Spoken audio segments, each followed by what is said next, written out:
এটা হলো রাখির দিনের ব্লগের পার্ট 2, মানে বিকেলবেলার ভিডিও। সকালে কি করেছি সেটা তো তোমাদের সাথে শেয়ার করলাম। এবার রাতে আর বিকেলে কি হলো রাখির দিন সেটা তোমাদের সাথে শেয়ার করি। এবছর রাখিটা কিন্তু অন্যান্য বারের মতো একদমই নয়। না রাস্তাঘাটে কাউকে দেখছি সবাই সবাইকে রাখি পরাচ্ছে, না সেরকমভাবে সেলিব্রেট হচ্ছে, যেটুকু নিয়ম রক্ষার জন্য না করলেই নয়। তো এই যে দেখো, রিয়া দাদুকে রাখি পরাচ্ছে। সুন্দর ফুলের রাখিটা আমি নিজের হাতে বানিয়েছি। দাদুদের জন্য এরকম বড় বড় রাখি বানালাম, তার কারণ তাদের এগুলোই বেশি চোখে লাগে আর তারা এগুলোই পছন্দ করে। আর ক্যামেরাম্যান আবারও পাকু, এবার তাও ঠিক করে ভিডিও করেছে। দেখো, প্রণাম করার পর দাদু আমাদের সাথে কি করছে, মিষ্টি তো খাবেই না, বলছে না না খাবো না। প্রণাম করার পর হ্যান্ডশেক করছে, এটা হচ্ছে আমার দাদুর নিয়ম। এবার পাকু ক্যামেরাম্যানের সাথেও একটু হ্যান্ডশেক করে নিল। পাকু তো হেসে ঘোরাঘুরি খাচ্ছে। এখানে আমি পাকুকেও রাখি পরালাম, কারণ আগের ভিডিওতে দেখেছো রাইকে পরিয়েছি। পাকুর রাখিটা নিচেই রয়ে গেছিলো, তাই নিচে বসেই পরিয়ে ওকে একটু মিষ্টি খাওয়ালাম, কারণ রাখি পরালে মিষ্টি তো খাওয়াতেই হয়। আর উপরে যেহেতু মিষ্টি ছিল না, তো রাইকে আর খাওয়ানো হয়নি।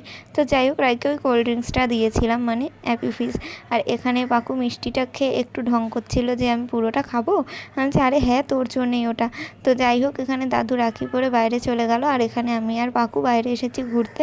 মানে আমাদের বাড়ির সামনেই গাছ থেকে ফুল পড়ছিল বৃষ্টিতে, সেগুলোই কুড়িয়ে ওর টাকে দিচ্ছিলাম, আর ও নিয়ে গাড়ির মধ্যে সাজাচ্ছিল। এই গাড়িটা হচ্ছে আমার বাবার, খারাপ হয়ে পড়ে আছে, চালায় না এখন আর, ওখানেই পড়ে থাকে।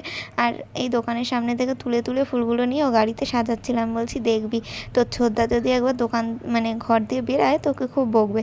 তো যাই হোক, এই গাছটা আমার খুবই পছন্দের, কেন আমি জানি না, কিন্তু এই গাছে একই সঙ্গে 3 কালারের ফুল হয়, সাদা, পিঙ্ক আর অরেঞ্জ। আর যাই হোক, তারপর আমি সন্ধেবেলা রাইকে নিয়ে একটু বাজারে মিষ্টি কিনতে আর ফুচকা খেতে বেরিয়েছিলাম। আর তখনই দেখতে পেলাম এখানে হচ্ছে আন্দোলন। আরজি করের যে ঘটনাটা হয়েছে সেটা নিয়ে তো এখন জায়গায় জায়গায় আন্দোলন হচ্ছে। আমরা তো সবাই সামিল হতে পারছি না, কারণ সবাইকে যেতেও দিচ্ছে না। আমার বাড়ির লোক তো বলেই দিয়েছে, সন্ধ্যের পর আর বাড়ি যাবি না। আর এই সময়েও আমি মিষ্টি কিনতে একদম চুপি লুকিয়ে এসেছি, কারণ রাতে স্টুডেন্টের বাড়ি নিমন্ত্রণ, একটু মিষ্টি তো নিয়ে যেতেই হবে। আর এখানে দেখো আন্দোলন শুরু হয়ে গেছে রাইকে নিয়ে। আমি তো খুবই ভয়ে ছিলাম যে বাড়ি যেতে পারবো তো নাকি, বাচ্চা মানুষ ওকে নিয়ে এসেছি। তারপর আমিও কিছুক্ষণ দাঁড়িয়ে একটু আন্দোলনে সামিল হলাম, তারপরে চলে গেলাম বাড়ি। আমার সঙ্গে একটা বাচ্চা রয়েছে, ওখানে তো আর বেশিক্ষণ দাঁড়িয়ে থাকা যায় না।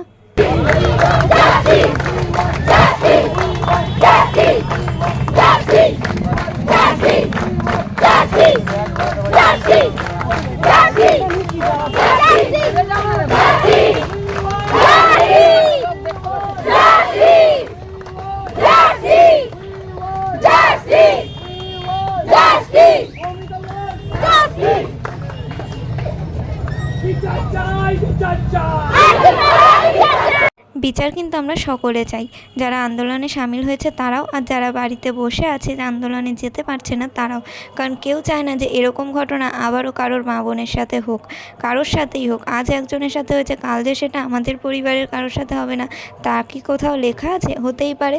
তো সেই কারণে যাই হোক, আন্দোলন তো রাস্তায় হচ্ছিল, আর ওদিকে রাই আমার সাথে ছিল বলে তাড়াতাড়ি করে বাড়ি চলে আসতে হলো।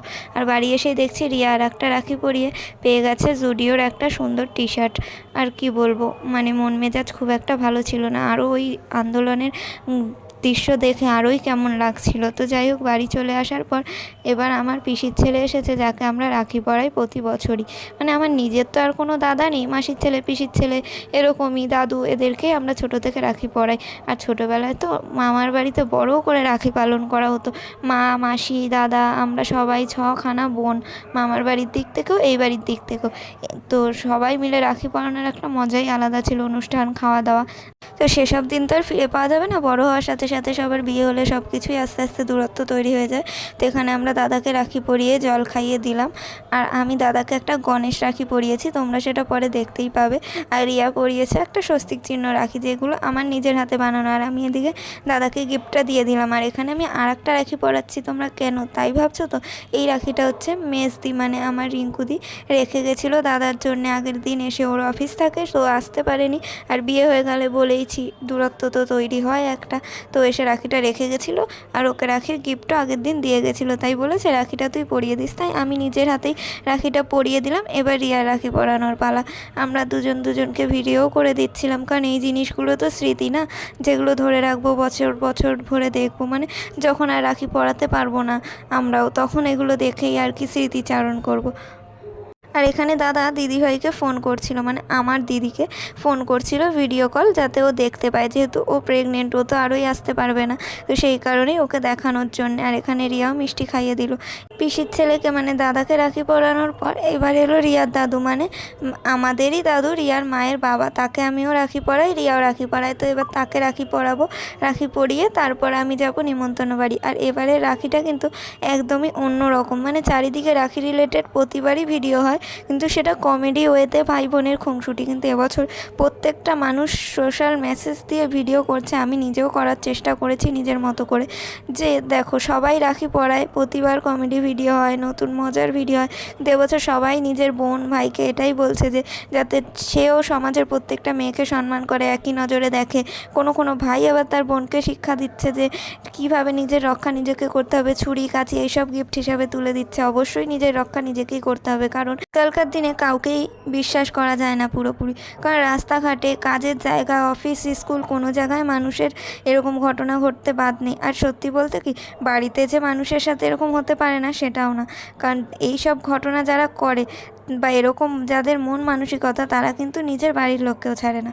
তো যাই হোক, সবাইকে বলবো নিজের মন মানসিকতা একটু পরিবর্তন করো, নিজেদের পরিবর্তনটা নিজেদেরকেই আনতে হবে। কারণ রাস্তায় পুলিশ পাহারা দাও বা যতই অ্যাপ ডাউনলোড করো নিজেকে বাঁচানোর জন্যে, ছুরি কাঁচি নিয়ে ঘোরো না কেন, একসঙ্গে যদি 5টা 6টা ছেলে বা মেয়ে কাউকে ধরে, সে কোনো মতেই পারবে না, সে যতই কুম্ফু ক্যারাটে করা লোকই হোক না কেন। সবার আগে আমাদের নিজেদের মন মানসিকতাটাকে পরিবর্তন করতে হবে। আমরা যদি নিজেরা ঠিক থাকি তাহলে এরকম ঘটনা অবশ্যই আর হবে না। আমরা যদি মানসিকতা নিজেদের পরিবর্তনই না করতে পারি, ঘটনা ঘটতেই থাকবে, আর কোনো দিন আমরা ন্যায় বিচারও পাবো না। প্রত্যেকেই নিজের বাড়ির বাচ্চাদের, ছেলে হোক বা মেয়ে, সকলকে শিক্ষা দিতে হবে যে কীভাবে কারোর সাথে ব্যবহার করতে হয়, কোনটা গুড টাচ কোনটা ব্যাড টাচ। যারা বলে না মেয়েদের পোশাকের জন্যই এইসব ধরনের ঘটনা হয়, তাহলে আর বাচ্চা, বয়স্ক মহিলা কারোর সাথে এরকম হতো না। তাদের আর কী দোষ বলো? সমাজের মানুষের দৃষ্টিভঙ্গি পাল্টাতে হবে, মন মানসিকতা পাল্টাতে হবে। তো যাই হোক, আমরা আমাদের রাখিটা এভাবেই পালন করলাম। আর তোমরা তোমাদের রাখি কীভাবে সেলিব্রেট করলে অবশ্যই আমাকে কমেন্টে জানিও। এবছর রাখিটা সত্যিই একটু অদ্ভুত ধরনের। যতই আনন্দ করার চেষ্টা করি না কেন, মনের মধ্যে একটা ঘটনা সবসময় ঘোরাফেরা করছে, যার কারণে কেউই ঠিক ভালো নেই। তো সবাই নিজের মতো করে ভালো থেকো, সেফ থেকো। আশেপাশে কাউকে বিপদে পড়তে দেখলে অবশ্যই তাদের বিপদে ঝাঁপিয়ে পড়ো। সবাই সুস্থ থেকো, ভালো থেকো।